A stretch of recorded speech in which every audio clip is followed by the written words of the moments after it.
नमस्कार। शाम के अखबारों की चर्चा चाय के साथ। आज 17 तारीख है, मंगलवार है और इंदौर में मौसम भी बिल्कुल खुशनुमा है, ना गर्मी है ना सर्दी है, ठीक है, थोड़ा सा मौसम ठीक ठाक हुआ। लंबे समय ठंडी से राहत भी मिली है इंदौर में। खबरें बहुत सारी हैं, कुछ खबरें रोचक हैं जिस पर हम बाद में बात करेंगे, बीच में हम बात भी कर लेंगे। क्यों देपालपुर का नाम नहीं लेते लोग? देपालपुर के लोग नहीं, इंदौर में भी जो लोग वहाँ आसपास रह रहे हैं वो देपालपुर गांव का नाम ही नहीं लेते। तो क्यों नहीं लेते ये भी हम इस खबर के बीच में आपको बताएंगे। यही बड़ी मज़ेदार बात है अपने आप में कि नाम ही नहीं लेते, क्या बोलते हैं वहाँ पे गांव को लेकर, वो भी हम बात करेंगे। पर उसके पहले हम बात करते हैं आज पत्रिका की खबर से। पत्रिका की खबर, दो खबरें हैं जिसपे अच्छी खबरें हैं दोनों ही। एक तो उज्जैन में मेला लग गया है, विक्रमोत्सव का जो व्यापार मेला लगा है, ज़बरदस्त प्रतिसाद है। बाकी वाहनों का और चीज़ों का तो नहीं, पर कारों को लेकर ज़बरदस्त तरीके से वहाँ पर 2 दिन में ही 500 से अधिक कारें इंदौर के डीलरों ने उज्जैन में बेच ली है।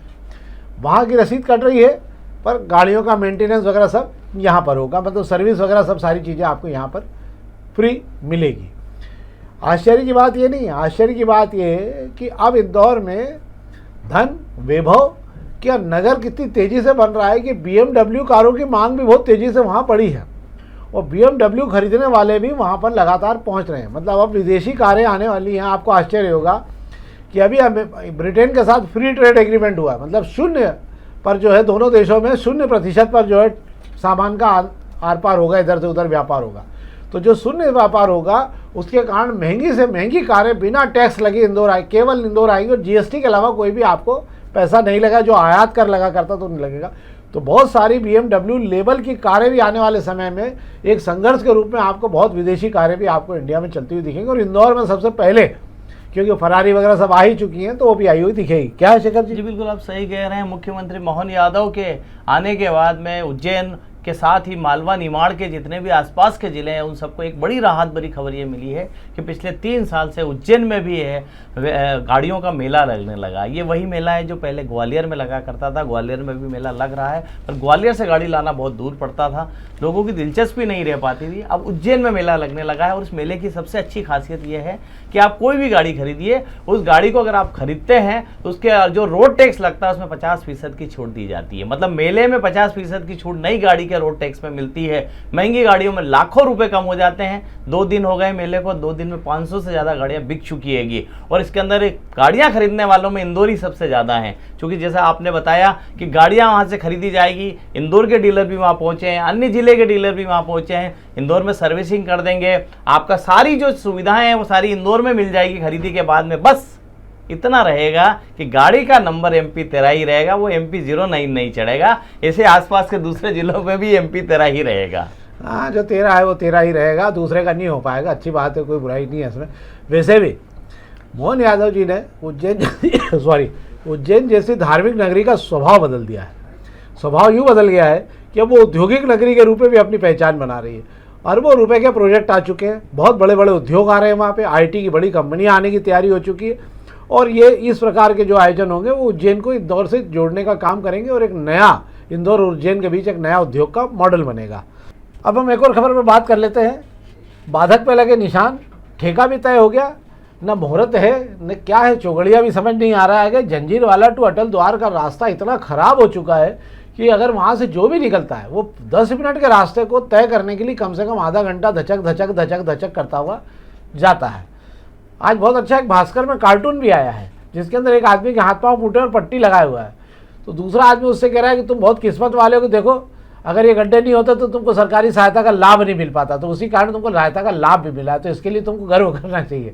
उस रोड की हालत इतनी खराब है कि वहाँ से निकलना मुश्किल। क्या यार, चालू क्यों नहीं हो रहा है? बिल्कुल आप सही कह रहे हैं। 6 महीने पहले इस सड़क को बनाने के लिए भूमि पूजन किया गया था। मास्टर प्लान की जो 23 सारा चीजें हो चुकी थी और नगर निगम जो मास्टर प्लान की 23 सड़कें बनाने जा रहा है या बना रहा है, जिसमें उनमें ये सड़क भी शामिल है। भूमि पूजन हो गया है पर काम ही शुरू नहीं हुआ, ठेकेदार काम शुरू नहीं कर पा रहा है, सेंट्रल लाइन नहीं हो गई, निशान लग गए हैंगे।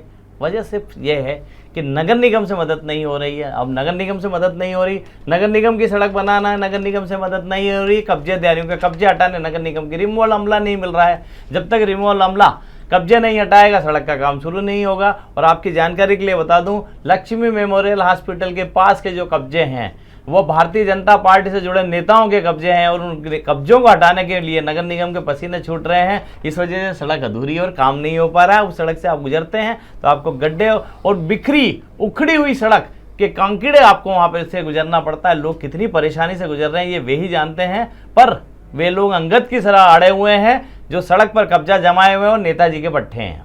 नेताजी के पट्टों को हटाना मुश्किल। मुझे लगता है इस रोड को 20 फीट की कर देना चाहिए, कम से कम आना जाना चालू हो ही जाए एक बार रोड को लेकर। बहुत हालत ख़राब है उस रोड की, रोड तो सभी हालत ख़राब है। एक और बात कर लेते हैं, एक अच्छी खबर है और जानकारी योग्य भी है। पसली से हड्डी निकाली और चमड़ी निकाल कर 8 घंटे में पीड़ित का नया कान बनाकर लगा दिया।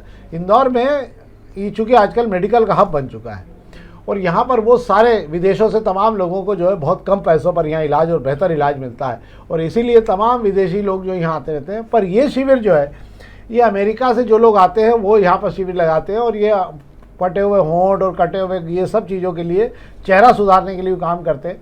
तमाम उन गरीब परिवारों के लिए व्यवस्था होती है जो प्लास्टिक सर्जरी करा नहीं पाते, जिनके पास पैसे नहीं होते हैं और यहाँ बड़ा पुण्य का काम होता है। ये वर्मा यूनियन हॉस्पिटल में ये काम किया गया धार रोड पे और जो जिसका कान बनाया गया है तो पसली की हड्डी निकाली गई है और चमड़ी निकाल के पूरा कान नया बना के उसको लगा दिया जो उसके पास में नहीं था।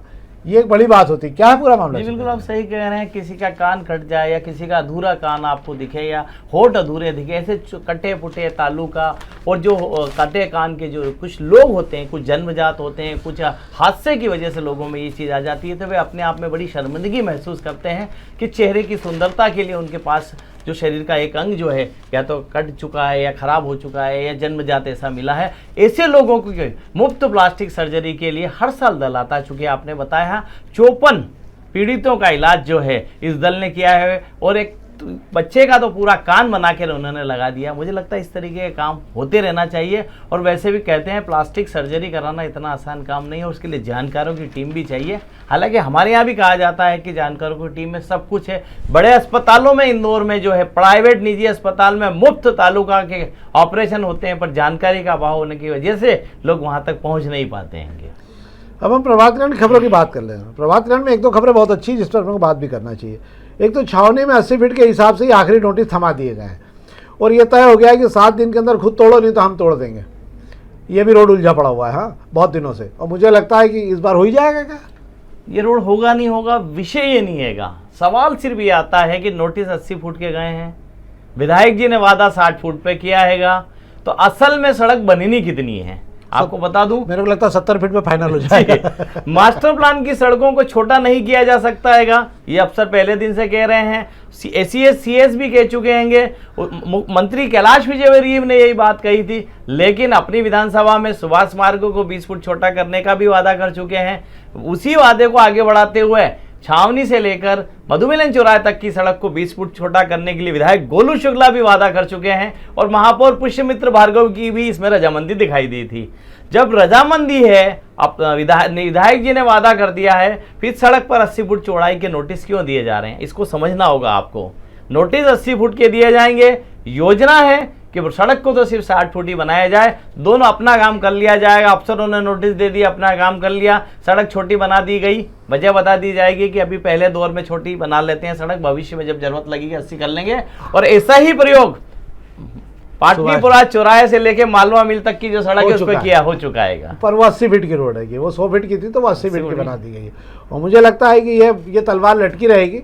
जब ये विधायक बदल जाएंगे, जो अगला विधायक आएगा, तब इसके बाद में ये 20 फीट रोड हो जाएगा। राहत देने का ये जो तरीका है ये 2 नंबर से इजाद किया गया था, जो 3 नंबर तक भी पहुंच गया और 1 नंबर में भी यही तरीका अपनाया जाएगा। काम करने का तरीका ही शेखर जी 2 नंबर में सीखा जा सकता है। 1 नंबर का काम करना बहुत कठिन है। शहर में काम करना हो तो 2 नंबर में देखो, आप कुछ समय तो गुजारिए नंदा नगर में। मतलब काम जो है 2 नंबर का जो तरीका होता है काम करने का, वो मुझे लगता है 1 नंबर में करने से बेहतर होता है। हाँ 2 नंबर में सब पता ही लगता है, लेकिन 60 फीट की बात ही नहीं होती, वहाँ तो रोड बन के काम खत्म हो जाता है। एक और ये चंदा नगर की सड़क 60 फुट चौड़ी करने का विरोध है, इसमें क्या झमेला रहेगा फिर? ये चंदा नगर की रोड 60 फीट चौड़ी करने की जो कवायद है, नगर निगम में सेंट्रल लाइन डाल दी है और जो नोटिस दे दिए गए हैं कब्जाधारियों को, वो हर सड़क 60 फीट की बनेगी। हर सड़क में जो होता है वही होगा।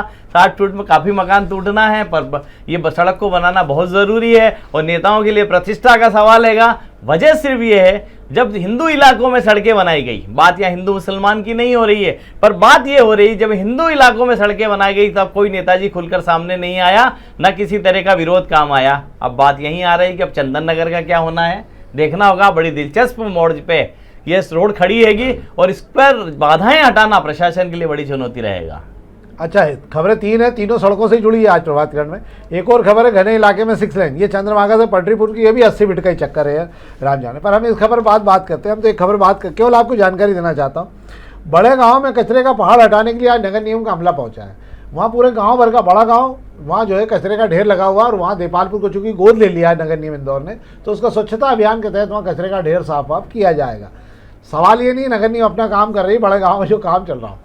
कल मैंने किसी से पूछा कि यार ये बड़ा गांव क्यों, किसी कार्यक्रम में था, मैंने कहा ये बड़ा गांव, वो लोग आए मिलने लगे, तो बोले क्या है, बोले साहब 1 साल बचा है बड़ा गांव में, बस मेरा तो निकल जाएगा। तो मैंने पूछा ये बड़ा गांव क्यों कहते, तो बोले भैया अगर देपालपुर है गांव, पर अगर आप नाम ले लो सवेरे तो खाना नसीब नहीं होता है, और इसीलिए बोले कहावत है कि वो प्रहलाद भी अपने माता पिता को लेकर गठरी से निकला जब यहाँ से, तो वो वहाँ जाके भूल गया कि मेरे माता पिता कौन है, तो सब नीचे कर दिया। तो किनारे आके लोगों ने समझाया बुझाया तो बैठा के बाहर निकला, तो उसकी बुद्धि ने काम किया। तो ये देपालपुर में ऐसी बुद्धि भ्रष्ट हो जाती, इसलिए लोग उसको देपालपुर नहीं कहते, वहाँ पे बड़ा गाँव कहते हैं। ये बड़ी मजेदार बात है, इसलिए आपको जानकारी देना थी, मैंने ये भी दे दी जा। तो ये तो थी प्रभात खबर खबरें जिस पर आपने बात की।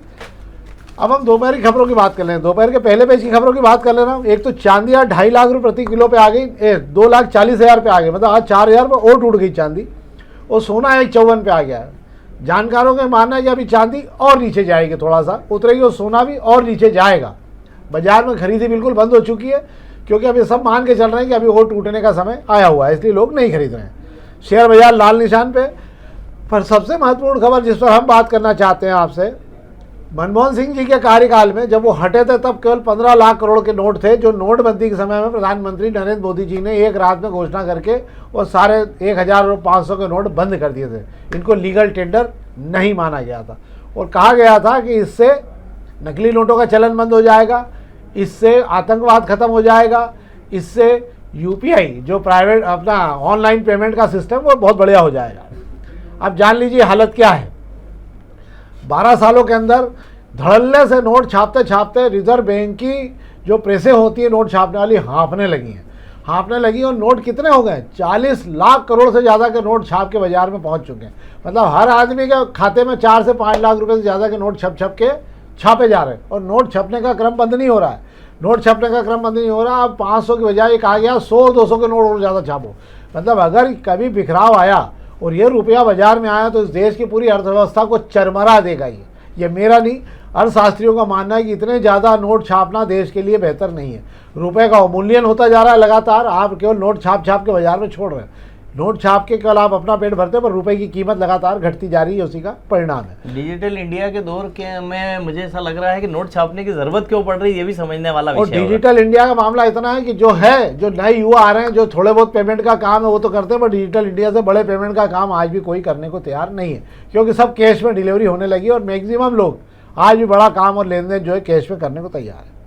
ये खबर थी। एक खबर ये है कि बजट के एक दिन पहले मुख्यमंत्री मोहन यादव जी की सरकार ने 5,600 करोड़ का लोन उठा लिया और 11 महीने में रिकॉर्ड 72,900 करोड़ का लोन सरकार उठा चुकी है। एक महीना भी ऐसा नहीं निकल सकता है अब सरकार का जिसमें वो 1,500 करोड़ से 2,000 करोड़ के बीच का कर्ज नहीं उठाए। हो सकता है ये एक महीने में उठाना पड़ गया, ये अपने आप में रिकॉर्ड हो गया। मतलब अब 3,000 करोड़ की जरूरत हर महीने पड़ेगी।